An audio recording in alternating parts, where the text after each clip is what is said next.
Meantime, Midway Middle School was forced into lockdown last Friday when a student accidentally set off the alarm and then another student called 911. But there was never an actual threat or any danger. But as our Bailey Bates reports for us tonight, the lifelike incident put a spotlight on mental health and how students respond to threats in the classroom. As violence in schools seems to be on the rise and school shootings are making headlines and taking lives. It's really important to remind students and parents that, even with the news, things that we hear about, violence in schools, things that happen, that schools statistically are still a really safe place to be. Midway ISD is taking the time to highlight mental health after a recent unexpected event at Midway Middle School. It was not an emergency. It was a false alarm that was exacerbated by a 911 call.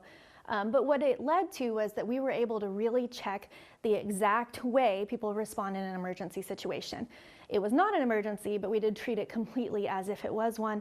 Students, parents, and staff are always warned when a lockdown drill is to happen, required by a new Texas law.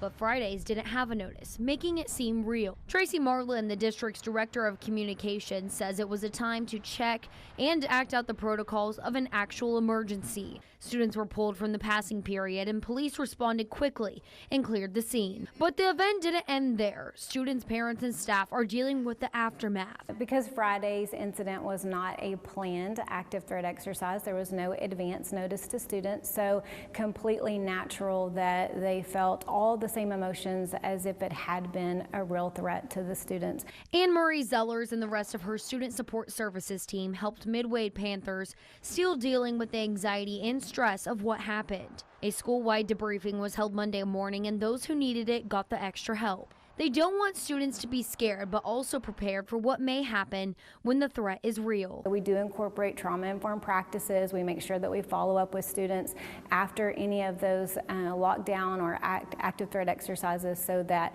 they can process if there are any emotions, anxiety. Especially as the threats continue across the country. In Hewitt, Bailey Bates, 6 News. And by law, all schools are required to have anonymous reporting apps or features available. Midway ISD offers the Stop It tip line, which students and parents can report threats to a building or people. And district officials say it's most commonly used to check on the well-being of others.